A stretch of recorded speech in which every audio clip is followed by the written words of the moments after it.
Hi and welcome to the Market Alert for Thursday, the 5th of August 2021. So stocks slump, bonds pump and dump, crypto jumps on jobs and jawboning. Well, that escalated and de-escalated very quickly, didn't it? Yeah, it was an interesting day actually, particularly the afternoon. This is interesting as well. Farewell to yet another failed monetary system. Great article. The beginning of the end of the current monetary system started exactly 50 years ago. I'll show you where that started in just a moment. In the next few years, the world will experience the end of another failed experiment of unlimited debt creation and fake fiat money. This all goes back to this date, August the 15th, 1971, when the US, under President Nixon, removed the gold standard and allowed them to basically print unlimited amounts of money. It's where we stand today with 30 trillion of debt and also another 3 trillion about to be created. Plus I think it's about 9 trillion on the Fed's balance sheet. So yeah, again, I'm amazed actually. We're still in this situation where we will be 50 years on the 15th of August, which is just a matter of 10 days away of recording this. Meanwhile, on the implied volatility, up slightly yesterday with the Dow being down in the afternoon, 1441 up from 1425 the day before, but still stuck in that sideways range. News for today, well, it's all about the UK for the midday session with asset purchase facility, monetary policy report, MPC asset purchase votes, monetary policy, etc., etc. No rate hike, no chance of that happening. That would add more to the debt. And I noticed an article last month that stated that the interest payment on our UK debt now is 6.8 billion per month. US, we've got the weekly jobless claims. So we had the yesterday we had the just remind me, ADP. I couldn't remember the name of it. ADP, which was interesting. You'll see that in the second part of the market alert. ISM was very, very interesting, and you'll see how this was used to slam the price of silver. And then we had the crude oil inventories. They were out at 3:30 p.m. So let's kick off with the Dow and have a look, see where this traded yesterday. That's the DAX, so this must be the Dow.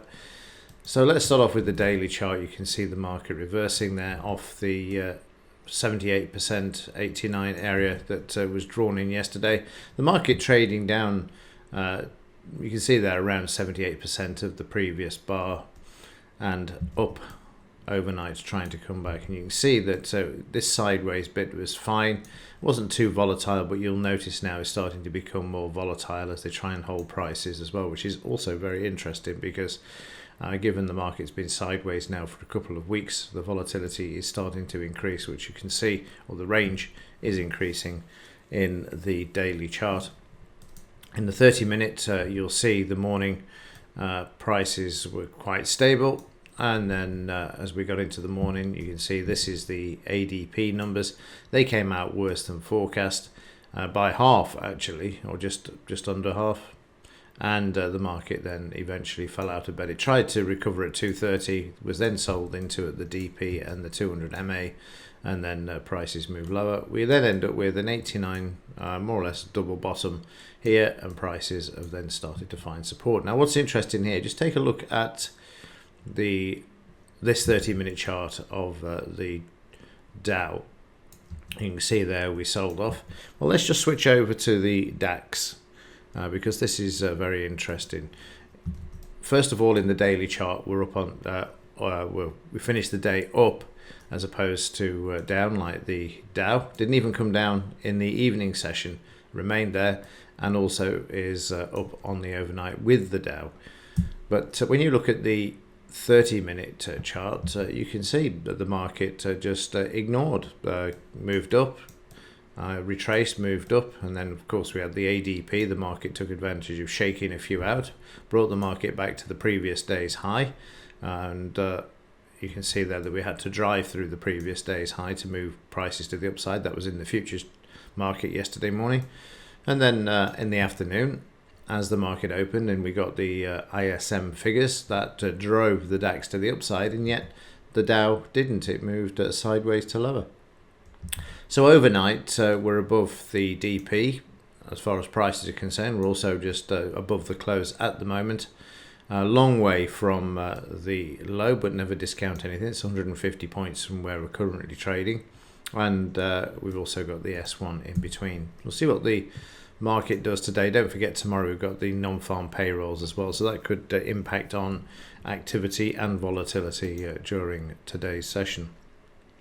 Meanwhile, in the metals, well, there's not a lot you can say really. I mean, they just moved the market up nicely on the ADP numbers because that removed the risk of interest rate increase. The dollar sold off initially, and the market was able to move to the upside. We'll just have a look at this in the 15-minute chart, and you can see this silver moving up nicely, traded up to $26. And then as soon as we got the ISM figures, they were better than forecast. Again, you'll see this in part 2 as we go through the chart, looking at yesterday's data on a bar-by-bar basis. But you can see there, as soon as that happened, it was so positive for the market. It just gave the bankers the opportunity to slam the price, and that's precisely what they've done. So over the duration of the last few hours, the market's double bottom there. You can see this at yesterday's low. It's come off this and is now trying to move to the upside. The 25.50 is going to be an area of resistance. Got 200 MA in the 15-minute chart to contend with as well. And yeah, I mean, it needs to get back above this area. I'll have a look for another pullback to yesterday's low. If I see some sort of climatic action like here, down in this area, then I'll certainly consider adding to the positions that I've got at the moment. I did try yesterday, but it just wasn't going anywhere. And given that this may have continued on the Asian session last night, I thought, well, I'll just come out and then go back in once I see it stabilize a bit more. But certainly, I mean, it's just plain wickedness and manipulation on the part of the bankers. And when you look at the Kitco chart, which I'll just pull up for you, so here you can see how the silver price was hammered against all of the other metals. It's just incredible, isn't it, how they can get away with this. And if you also look at this in isolation, there you can see precisely what they did. But fingers crossed, it will start to move back to the upside. Eventually it has to give, and it has to have the lid taken off it, and prices move to the upside where they should be. I mean, it's the only commodity that's not actually taken out. It's 1979 higher, $50, and in 2011 $50 as well. But once it does, then there'll be no stopping it. But it's a case of when the bankers will allow it. Otherwise, the manipulation continues at the moment. But it doesn't deter me. I'm just grateful that they keep pulling it back, and allows me to add more positions to it, because at the end of the day, it will go. They will make sure it will go, because they stand to make trillions out of the manipulation. And that's correct, trillions, when you look at the amount of silver that physical silver that JP Morgan have accrued and accumulated over the last number of years. Let's have a look at yesterday. We can see the market moving higher in the future, something that I mentioned. There seems to be a pattern in the DAX, to be honest with you. The futures always seems to be open and move to the upside. And this continued in the cash market. We're already long because we've got all the averages in the right order. Market sitting on the R1. We had a bit of a move there initially, but then the market just spiked to the upside, bang on 8 o'clock. And we see some selling coming in there, stopping the market. A bit of selling coming in there, and then trading sideways, and then trading up to the R2. Running out of steam. I'm just going to fast forward here, and what I've done is had a look at the daily chart. I can see that we were fast approaching the 89% from this high to this low projected back. 89% is very, very important, as you will see as I move back to the 2-minute chart. We've got the 89 now. So this is the 89 from the daily. The market comes back and then attempts to move back to the upside.